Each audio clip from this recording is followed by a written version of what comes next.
বিসমিল্লাহির রহমানির রহিম।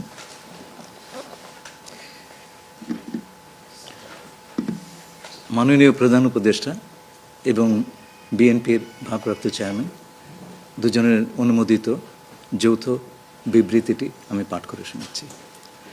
আজ বিএনপির ভারপ্রাপ্ত চেয়ারপারসন জনাব তারেক রহমান লন্ডনে সফররত প্রধান উপদেষ্টা প্রফেসর ডক্টর মোহাম্মদ ইউনূসের সাথে সাক্ষাৎ করেন। অত্যন্ত সৌহার্দ্যমূলক পরিবেশে তাদের বৈঠক অনুষ্ঠিত হয়। জনাব তারেক রহমান প্রধান উপদেষ্টার কাছে আগামী বছরের রমজানের আগে নির্বাচন আয়োজনের প্রস্তাব করেন। দলের চেয়ারপারসন বেগম খালেদা জিয়াও মনে করেন ওই সময় নির্বাচন অনুষ্ঠিত হলে ভালো হয়। প্রধান উপদেষ্টা বলেন যে তিনি আগামী বছর এপ্রিলের প্রথমার্ধের মধ্যে নির্বাচন অনুষ্ঠানের ঘোষণা দিয়েছেন। সকল প্রস্তুতি সম্পন্ন করা গেলে 2026 সালের রমজান শুরু হওয়ার আগের সপ্তাহেও নির্বাচন আয়োজন করা যেতে পারে। সেক্ষেত্রে সেই সময়ের মধ্যে সংস্কার ও বিচারের বিষয়ে পর্যাপ্ত অগ্রগতি অর্জন করা প্রয়োজন হবে। জনাব তারেক রহমান প্রধান উপদেষ্টার এই অবস্থানকে স্বাগত জানান এবং দলের পক্ষ থেকে তাকে ধন্যবাদ জ্ঞাপন করেন। প্রধান উপদেষ্টাও জনাব তারেক রহমানকে ফলপ্রসূ আলোচনার জন্য ধন্যবাদ জানান। আপনাদের সবাইকে ধন্যবাদ। আমরা 7টা কোশ্চেন নিব।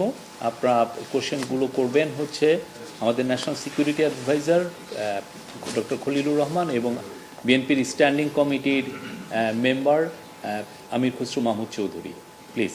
আমার একটা প্রশ্ন, জুলাই সনদ নিয়ে কোনো কথা হয়েছে কি আজকের বৈঠকে?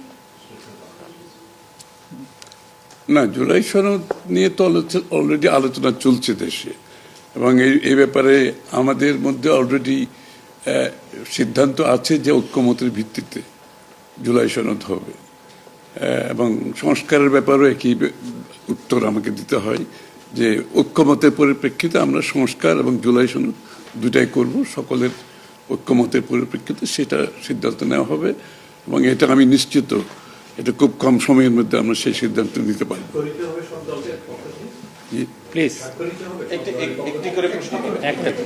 হ্যাঁ, ঐক্যমত যেখানে হবে স্বাভাবিকভাবে ঐক্যমতের পরিপ্রেক্ষিতে যে সিদ্ধান্ত হবে স্বাক্ষরিত তো হবেই, না হওয়ার কোনো কারণ তো নেই। Please please please please please.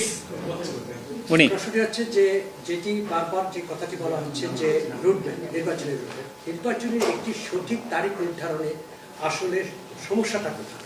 একটি সঠিক তারিখ সুনির্দিষ্ট তারিখ এর কোনো সমস্যাই নাই। আমরা কোনো সমস্যা দেখছি না। কেউ দেখলে পারে এটা ভুল দেখছেন।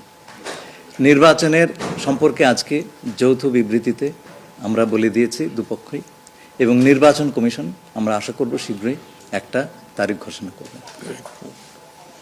নির্বাচনের কথা হচ্ছে দেশের রাজনৈতিক পরিবেশে অন্যান্য বিষয় নিয়ে কথা হচ্ছে, সব বিষয়ে আলোচনা তো হবে স্বাভাবিক।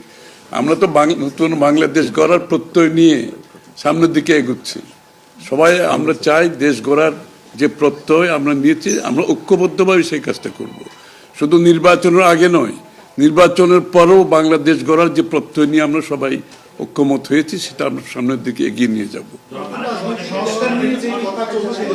একজন প্লিজ প্লিজ উনি বলুন। সংস্কার নিয়ে যে দীর্ঘ আলোচনা হচ্ছিল, সেই সংস্কার বিষয়ে বিএনপির পক্ষ থেকে বা তারেক রহমান সাহেবের পক্ষ থেকে আপনারা কিভাবে রিঅ্যাক্ট করেছেন? যে আবার স্যার আমি শুনি, যে সংস্কার নিয়ে যে বর্তমান সরকারের যে একটা বিশাল রূপরেখা তৈরি হয়েছে, একটা বিশাল তালিকা, সেই তালিকা নিশ্চয়ই আজকে আপনাদের সামনে উপস্থাপন করা হয়েছে। যে সংস্কার বিষয়ে আপনাদের মতামত কি? বিএনপি কিভাবে সেটাকে? না, এটা তো পরিষ্কার। এটা এখানে না বোঝার কোনো কারণ নাই। বিষয়টা হচ্ছে সংস্কার। চিফ অ্যাডভাইজার সাহেব, তারেক রহমান সাহেব, আমরা সবাই একই কথা বলছি। যে বিষয়গুলোতে ঐক্যমত হবে সেগুলোতে সংস্কার হবে, তাই না? তো সংস্কারের বিষয়টা একটা চলমান প্রক্রিয়া। এমন না যে আজ সব সংস্কার এখন শেষ হয়ে যাবে। এটা নির্বাচনের আগেও কিছু সংস্কার হবে যেখানে ঐক্যমত হবে, আর নির্বাচনের পরেও সংস্কার অব্যাহত থাকবে। কারণ আমরা যেই দেশ গড়ার প্রত্যয় নিয়েছি, সংস্কারের প্রয়োজনীয়তা সবাই অনুভব করছে এখানে। সুতরাং আগে পরে সংস্কার চলতে থাকবে। Please please please please. আমার হচ্ছে তারেক রহমান দীর্ঘদিন ধরে এখানে অবস্থান করছেন এবং স্বরাষ্ট্র উপদেষ্টাও বলেছেন ওনার দেশে ফিরতে কোনো বাধা নেই। ওনার এই ব্যাপারে কোনো আলোচনা হয়েছে কিনা বা কবে দেশে ফিরতে পারে? এই ব্যাপারে আলোচনার কোনো প্রয়োজনীয়তা আছে বলে আমরা মনে করি না। তারেক রহমান সাহেব যখনই ইচ্ছা উনি দেশে ফিরে যেতে পারবেন, সুতরাং এটা সিদ্ধান্ত উনি নেবেন সময় মতো। আমি একটা প্রশ্ন করতে চাই। আমার প্রশ্ন আছে যে শেখ হাসিনার যে এই যে হত্যাযজ্ঞ, সেই হত্যাযজ্ঞের যে বিচার প্রক্রিয়া, সেই বিচার প্রক্রিয়ার সাথেও কিন্তু একটা বিষয় জড়িত। তিনি বলেছেন যে তার সময় অর্থাৎ নির্বাচনের আগেই শেখ হাসিনার যে বিচার প্রক্রিয়া তিনি শেষ করতে চান এবং পরবর্তীতে তাকে ফিরিয়ে আনার ব্যাপারে তিনি সিদ্ধান্ত নেবেন। এই ব্যাপারে আলোচনা হয়েছে কিনা, এবং যদি সেটা হয়ে থাকে তাহলে সেটাও এই নির্বাচনের রূপরেখার সাথে এটা কোনো প্রভাব ফেলবে কিনা? যৌথ বিবৃতিতে এর উত্তর দেওয়া আছে। সংস্কার এবং বিচার দুই বিষয়ে পর্যাপ্ত অগ্রগতি কথা বলা হয়েছে এবং আমরা মোটামুটি কনফিডেন্ট যে এই অগ্রগতি আমরা নির্বাচন আগেই দেখতে পাবো। সম্পন্ন করা যাবে। রাজনৈতিক দল এনসিপি নির্বাচন কমিশন সংস্কার ছাড়া নির্বাচনে যাবে না বলে ঘোষণা করেছে। এই বিষয়ে কোনো এই ব্যাপারে এখানে আলোচনার কোনো সুযোগ আছে বলে আমি মনে করি না। এটা স্যার বলেন কি হয়েছে? সকল দলের সম্মতিক্রমে নির্বাচনটা অনুষ্ঠিত হবে। আমরা সেরকমই চাচ্ছি। নির্বাচন কমিশন, এই নির্বাচন কমিশনের অধীনে নতুন রাজনৈতিক দল নির্বাচনে যাবে না বলছে, নিয়ে কোনো আলোচনা হচ্ছে? এটা ওনাদেরকে জিজ্ঞেস করেন।